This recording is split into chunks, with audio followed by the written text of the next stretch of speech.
జరిగిందేదో జరిగింది. తెలుసో తెలియకో తప్పు చేసేసాం. ఇకపై బుద్ధిగా నడుచుకుంటాం. అమ్మలాంటి పార్టీకి మళ్లీ వచ్చేస్తాం. మా తప్పు సరిదిద్దుకునే ఛాన్స్ ఇవ్వండి అంటూ టీడీపీ మాజీ నేతలు అధికార పార్టీ నేతలను ప్రాధేయపడుతున్నారట. ఇలా యూటర్న్ తీసుకున్న వారు చిన్నా చితకా లీడర్లు కాదు, ఎమ్మెల్యేలుగా ఉంటూ టీడీపీకి రామ్ రామ్ చెప్పేసి అప్పటి అధికార పార్టీలో చేరిన వారు కొందరైతే పార్టీలో ఎంతో ఉన్నత స్థానం కల్పించినా అధికారంపై యావతో అటువైపు వెళ్లిన వారు మరికొందరు. వైసీపీ ఘోర పరాజయం తర్వాత ఇక ఆ పార్టీలో ఉండటం వేస్ట్ అనుకుంటున్న వారు తిరుగు టప్పాలో టీడీపీలోకి వచ్చేస్తామంటున్నారు.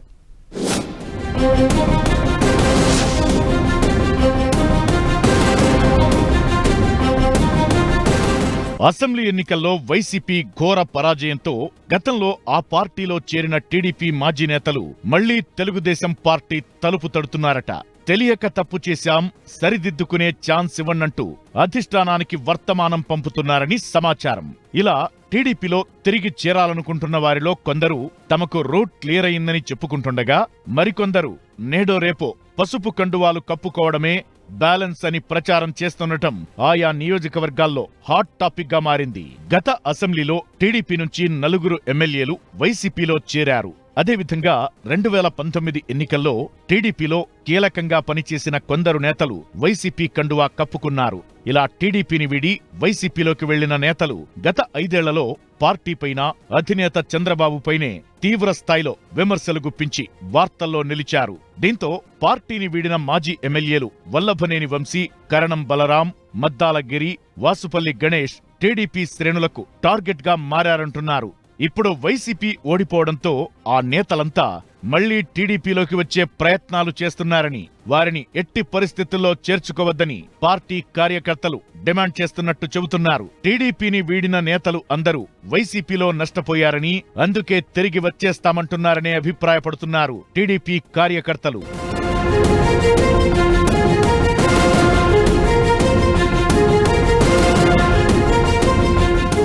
గుంటూరు పశ్చిమ నుంచి మద్దాలగిరికి వైసీపీ టికెట్ కూడా ఇవ్వకపోగా కరణం బలరాం తన కుమారుడు వెంకటేష్ ను చీరాల బరిలోకి దింపారు. వాసుపల్లి, వల్లభనేని వంశీ పోటీ చేసినా చిత్తుగా ఓడిపోయారు. ఇక వల్లభనేని వంశీ అయితే ఎన్నికల ఓటమి షాక్తో ఆచూకీ లేకుండా పోయారు. గత 5 ఏళ్లలో ఆయన వ్యవహరించిన తీరుపై పెద్ద ఎత్తున ఆరోపణలు, ఫిర్యాదులు రావడంతో కేసులు కూడా నమోదయ్యాయి.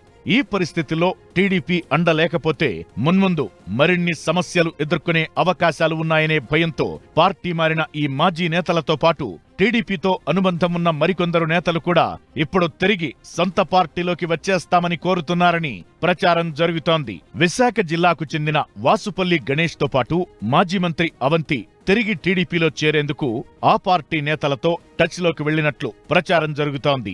ఈ ఇద్దరిలో ఒకరు మాజీ మంత్రి గంటా శ్రీనివాసరావు ద్వారా తమ ప్రయత్నాలు చేయగా అధిష్టానం మొదట్లోనే చెక్ పెట్టిందంటున్నారు. ఈ ఇద్దరు నేతలకి విద్యా వ్యాపారాలు ఉండగా ప్రభుత్వం మారడంతో ఇబ్బందులు ఎదురయ్యే అవకాశముందని ముందు జాగ్రత్త పడుతున్నట్లు చెబుతున్నారు.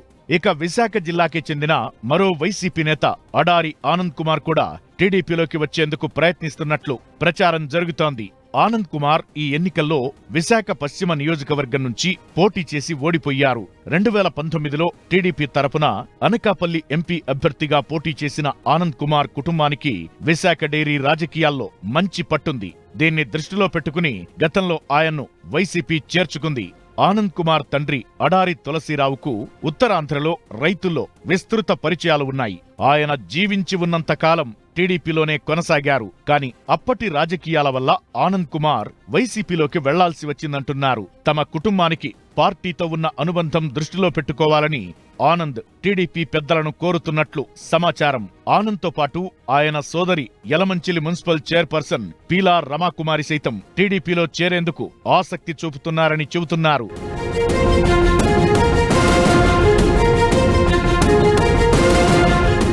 ఇలా విశాఖ జిల్లా నేతలతో పాటు కృష్ణా, గుంటూరు, ప్రకాశం జిల్లాల్లో కూడా కొందరు నేతలు తిరిగి సొంత గూటికి వచ్చేస్తామని మెసేజ్ చేస్తున్నట్లు ప్రచారం జరుగుతోంది. అయితే పార్టీ కష్టకాలంలో ఉండగా వెళ్లిన ఏ ఒక్కరిని తిరిగి చేర్చుకోవద్దని ఆయా నియోజకవర్గాల్లో ప్రస్తుత ఎమ్మెల్యేలు, ద్వితీయ శ్రేణి నేతలు హైకమాండ్ను కోరుతున్నారని సమాచారం. కార్యకర్తల అభ్యంతరాలతో అధినేత చంద్రబాబు సైతం ప్రస్తుతానికి చేరికలపై ఎలాంటి నిర్ణయం తీసుకోలేదని అంటున్నారు. వాస్తవానికి ప్రస్తుతానికి టీడీపీకి ఏ ఒక్కరినీ చేర్చుకోవాల్సిన అవసరం లేదు. కానీ వైసీపీలో ఉన్న మాజీ టీడీపీ నేతలు మాత్రం అధిష్టానం మనసు కరక్కపోతుందా అంటూ పట్టువదలని విక్రమార్కుడిలా తమ ప్రయత్నాలు కొనసాగిస్తున్నారని అంటున్నారు. ఈ పరిస్థితుల్లో టీడీపీ మాజీ నేతల ప్రయత్నాలు ఎంతవరకు ఫలిస్తాయో వేచి చూడాల్సిందే.